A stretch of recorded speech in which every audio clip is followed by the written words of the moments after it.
إليه راجعون أولئك عليهم صلوات من ربهم ورحمة وأولئك هم المهتدون. میرے مکرم اور محترم بزرگوں میں بھائیوں، میں نے پہلے آپ کے سامنے پروگرام کو پیش کر دیتا ہوں تاکہ آپ کو یہ نہ ہو کہ ہمیں اس میں کسی اشتباہ میں رکھا ہے.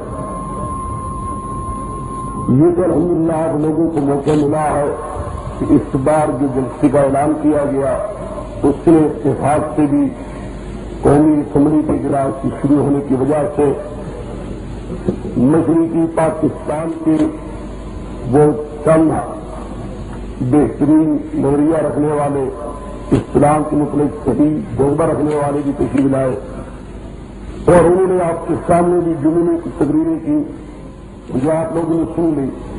اس کے بعد مولانا محمد شہید صاحب اور مولانا سید یونس البخاری صاحب کا مولانا عزیز صاحب شجاع آباد والے جن کی آپ تقریر سن چکے ہیں، جو نئے آئے تھے الحمدللہ آپ لوگوں نے پسند بھی کی، اور مولانا سید یونس البخاری صاحب ان کی تقریر بھی آپ سن چکے ہیں. اس کے بعد ہمارے بزرگ سید مولانا قاضی نور محمد صاحب تشریف لا چکے ہیں. ویسے سید عنایت اللہ شاہ صاحب بخاری کا انکار بھی نہیں آیا لیکن تشریف بھی نہیں لائے. کل انہوں نے اور میں نے بھی دلوال بھی پہنچنا ہے، بہرحال اللہ کو اگر منظور ہوا تو، لیکن میں یہ نہیں کہہ سکتا کہ آئیں گی نہیں، اس لیے کہ مجھے انہوں نے اقرار دی کہ میں نہیں آ سکتا. یہ بھی وجہ ہے کہ مجھے ان کے متعلق پورا یقین ہے کہ کچھ بھی ان کی صحت ہو وہ قطن اپنی بات جو کر دیتے ہیں وہاں پہنچنے، کبھی ان کو بریک نہیں ہوا، کبھی مجھے نہیں اجازت دیکھی کہ وہاں نہ پہنچے، اور یہ بھی ان کو یقین کر وہاں پہنچنا بھی آئے. ہم نے 4 بجے پھر یہ کار دیا ہے کہ آپ ہر حال پہنچے. 12 لگا وہ تشریف نہ بھی لائے، 1 منٹ کے لیے فرق کیجیے. تو ہمارے بزرگ مولانا قاضی نور محمد صاحب اس موضوع پر جو مسئلہ شہادت کہوں یا صحابہ کی باہمی اختلافات کے متعلق ایک بہترین انداز کے ساتھ ان کا ایک نظریہ ہے جس کو یہ بیان فرمایا کرتے ہیں. وہ ایک انداز ان کا انوکھا ہے. وہ اپنی ہماری جماعت میں کسی اور میں وہ چیز مجھے نہیں ملتی. میں یہ چاہتا تھا کہ اب تقریر ان کی ہو جائے یا میں کیا سنتے رہا تو قائم صاحب سے میں نے خود ہی درخواست پیش کی کیا فرمائیں کیا کیا جائے. میں نے بھی کچھ کلمات آپ کے سامنے کہنے کو وغیرہ کا لینا تھا، اس لیے انہوں نے مجھے فرمایا کہ تو پہلے کہہ دے جس قدر تو مناسب سمجھتا ہے. اس کے بعد فرماتے ہیں کہ میری تقریر میں یہ نہ ہو کہ فلاں وطن مجھے کہ اب وقت تیرا ہو چکا ہے تو میری لیے پابندی نہ ہو. وہ ہے کہ مجھے آزادی کے ساتھ موقع دیا جائے کہ میں جو بات کہی یا کہہ سکوں. یہ بجا ہے صحیح فرما رہے ہیں انہوں نے فرمایا ہے. اس لحاظ سے میں آپ کے سامنے پہلے وقت لے رہا ہوں. ویسے ہمارے مولانا محمد شہید صاحب بھی جو آگے کئی بار یہاں تقریر کر چکے ہیں اور آپ تقریر میں سنتے رہے وہ بھی تشریف لائے ہوئے ہیں، لیکن رات اتنی نہیں کہ جتنے کہ سب تقریریں ہو سکے. میں اس لیے کچھ محل کروں گا اور اس کے بعد قاضی صاحب اپنے خصوصی انداز کے ساتھ آپ کے سامنے بیان کروائیں گے. میری صرف آپ لوگوں سے درخواست اتنی ہے، آپ لوگ باندر کو تھوڑی سی نیند آنے لگی یا کچھ تفریح شروع ہو جاتے ہیں. قاعدہ یہ کہ آپ لوگوں کو دیکھنے کی صورت یہ ہے جتنے کہ دریاؤں میں جانے کا طریقہ ہوتا ہے. ایک آدمی دریا میں کرے جانا جا رہا ہے، پیچھے اور بھی ایک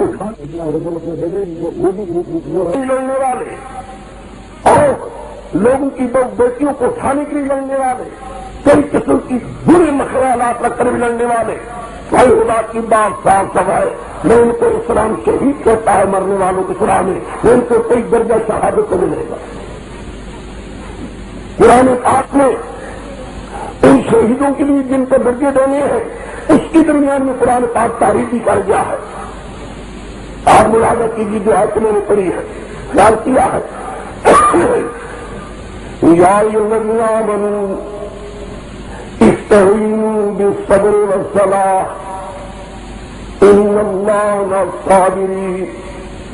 آج ولا تقولوا للشہداء نہیں کہا، دیکھا ہے شہداء کی بجائے اس کی تعریف رکھ دی. ولا تقولوا لمن يقتل في سبيل الله. دیکھا یہ نہیں کہا کہ نہ کہو شہیدوں کو، نہیں، بلکہ شہداء کی جگہ پر اس کی تعریف کر دی. ولا تقولوا لمن يقتل في سبيل الله اموات. نہ کہو لوگوں کو جو صرف اللہ ہی کی راہ میں قتل کیے گئے، ان کی قتل کی اور کوئی وجہ نہیں سوائے ایک وجہ کی، جو خدا کی راہ میں انہیں اٹھ چکے تھے. بس ان کا ہر قدم اللہ کی راہ میں اٹھا ہوا تھا. وہ کیا ہے؟ پیغمبر نے اس کو بیان کیا. لتكون كلمة الله هي العليا، لتكون كلمة الله هي العليا. اس لیے اس اللہ کے عالم کہتا کہ اللہ کی توحید بلند ہو جائے، اس سے ارادہ پتا کہ لا الہ الا اللہ اونچا ہو جائے اور شرک کی کلمات بالکل مٹ جائے. یعنی خدا کی توحید کو اٹھانے کے لیے اور شرک کو مٹانے کے لیے اگر میدان میں نکلا ہے، اس قسم کا آدمی نکلا ہوا جو پر قتل ہو جائے، لا تقولوا اموات. اس کو شہیدوں کی بجائے قرآن پاک نے تعریف رکھی ہے. اور لیکن جہاں شہیدوں کے لیے زندگی کہی ہے کہ موت نہ کہو، بل اللہ، بلکہ زندہ ہیں، بلکہ زندہ ہیں. اب حیرانگی آتی تھی، یا اللہ قتل بھی ہو چکے ہیں پھر بھی زندہ، ان کی بیٹیاں بھی ہو چکی ہیں پھر بھی زندہ. کہا ولکن لا تشعرون، ایک بھی کرنے والوں اس زندگی کا تمہیں شعور بھی نہیں. تمہارے شعور میں وہ زندگی بالا ہے، تم اس کو نہیں سمجھ سکتے. اور حالت کی زندگی ہے، یہ زندگی حالت سے جا چکے ہیں. دوسرے مقام پر کہا بل عند ربهم، بل عند ربهم، بلکہ ہیں تو زندہ لیکن تم اپنی زندگی نہ سمجھنا. ایک اور زندگی آئے زندہ رب بنے پروردگار کے یہاں، جس پر جس پروردگار کے اندر زندگی کو ملی ہے اس مقام پر بھی یرزقون کو وہاں بھی رزق دیا جاتا ہے. یہاں بھی ان کو رزق ملتا تھا جو دنیا کی زندگی ان کے لیے تھی. اس عالم میں پہنچنے کے بعد، اللہ کے یہاں کو پہنچنے کے بعد اس مقام کی جو روزی ہے وہاں بھی ان کو مل رہی ہے.